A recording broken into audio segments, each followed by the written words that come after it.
Hey, what's the matter guys? In today's video, I thought I would revisit the great cities across the Assassin's Creed series. Somehow narrow them down to a top 5. To make this list more interesting, I'm going to limit myself to only one city per game. For example, I could not have New York and Boston from AC3 in this list, as I could only select one. Might be a bad example, since I'm selecting neither of those shitholes. But anyway, what am I basing this ranking on? Well, the criteria to pass will be parkour, immersion, navigation, memorable sights, and of course, the main factor being personal bias.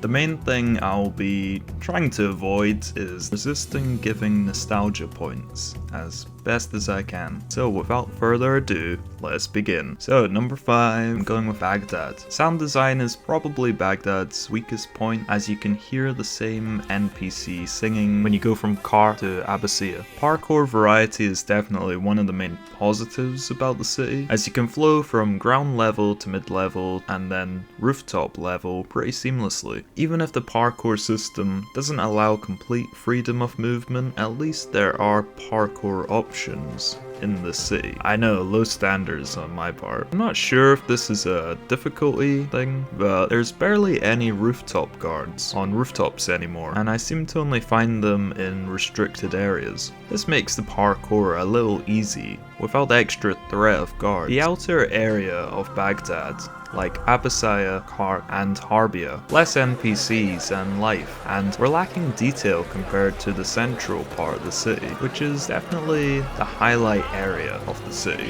Houses are a similar pattern within the central area. However, the buildings all being different shapes and sizes makes for a better parkour experience, as it allows the player variety and multiple options to navigate the city. Palace of the Green Dome, the main location seen from everywhere in the city, on my iconic meter senses an average rating. It's used in one mission, I believe, and I mean, it's alright, like. So overall, I think the variety in architecture plus the variety of interiors is the main strength of Baghdad. So in conclusion, it comes in as number 5. Oh boy, Havana. Beautiful, iconic city with a great ambience and parkour routes. Maybe the smallest city I have selected for this list, but definitely a standout in the series. Capturing the beauty of the Caribbean climate, contrasted by the caged hanging skeletons and the plantation by the governor's mansion, subtly showing the dark history this colourful city has. The city has a good parkour design, from rooftops, corner balconies, stairwells, lifts, trees, and interior action cutscenes, which all allow for a flowing parkour experience. The Castillo San Salvador was also a fun building to navigate around and infiltrate during missions, and in the open world. Considering Black Flag is mainly a naval-based game, Havana remains a unique and memorable city in the series, and that's why it gets my top 5.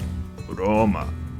Now, please stop typing the abuse in the comments until I make my case, Liz-senpai. I can't take it. Now, the Rome map from AC Brotherhood is iconic. I'm definitely not disputing that, but it's small. I don't mind it being small. Oh, clip that up. Map as a whole is an adequate size, and I certainly wouldn't want it being as big as the map sizes in later games. The main built-up portion of the map on the west side of the city, and probably only equates to around a third of the map, being generous. This means this section is the only part of the map where you can have the iconic city AC parkour experiences. While in the Antico district, there's buildings every now and then with some ruins that act as parkour puzzles, and of course a Roman Colosseum just, there. My least favourite district being the Campania district, because it's hilly, coarse, and it gets all over the place.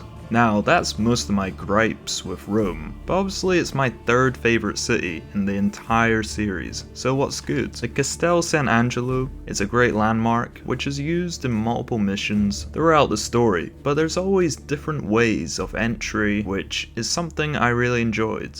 And the same can be said about most of the other famous landmarks in Rome. The Centro and Vaticano districts are always full of life, giving the immersion a 10 out of 10. So to round up Roma, my personal gripes with the Italian capital don't sway me enough to not love this city, but the gripes are enough for me to put it in third. Florence. Now, this was a tough one, considering Florence, for some, might not even be the best city in AC2, but for me, it is so. Yeah, you're wrong. The main reason I would go with Florence over Venice is because I don't have to hop on a fucking gondola to navigate this fucking clapped map, Harry. I don't give a fuck, you fat, hairy bastard! Wow, that just happened. Anyway, while Florence is perfect, the sound design is perfect. Obviously the music is perfect, and the crowds and stuff and the way they interact with Ezio is perfect. And of course, just hearing the little clinks of the footsteps on the rooftops. Evolution of the city across the story is such a great feature. I don't get why it hasn't become a main staple of the series. What makes this city iconic is the rhythm of parkour, the music, the story that takes place in the city. I did have it at number 1 for a while, but some truths you can't avoid, and this is one of them. There's a lot of cities in the Assassin's Creed series, and I believe even Odyssey has 36 cities, which is a bit crazy. Doing a top 5 meant a lot of cities were cut out of this video, but the one I was most torn on was Acre. No other city in this series has come close to Acre's hostile atmosphere, environment, melancholic color palette. It probably offers the truest assassin experience, and that's why it was the city used in the first ever cinematic trailer. Assassins are not the welcomed heroes in these games. They do what needs to be done for the greater good, and are always forgotten in the histories. And Acre, I don't want it to be forgotten the same way. Paris. It's strange to think this clapped game produced this stunning city. Some say the Ubisoft developers built Paris just to import it into Assassin's Creed Unity. I originally was going to put Paris third to match the century it became a city, but I loaded up Unity and really took in the different locations, walking the bustling streets, bumping into TikTok hoes, and gliding across the quiet rooftops day and night. This city checks all the boxes. Iconic locations, check. Diversity in parkour, check. Sound design, check. Floating NPCs, check. Obviously the immersion and glitches are the weak point of the city, but as some fans would say, Unity was fixed after the patches. Overall, however, this was a good game after the patches were brought out. The game... AC Unity as the complete package certainly never lived up to expectations in 2014, but for me leaves a legacy yet to be surpassed as visually the best graphics and the best city in the Assassin's Creed series. And it helped rebuild the Notre Dame, so GOAT status confirmed? Thanks for watching. Be sure to check out some of my other videos on the channel, comment down below your top 5 lists of Assassin's Creed cities, and subscribe for more. See y'all next time.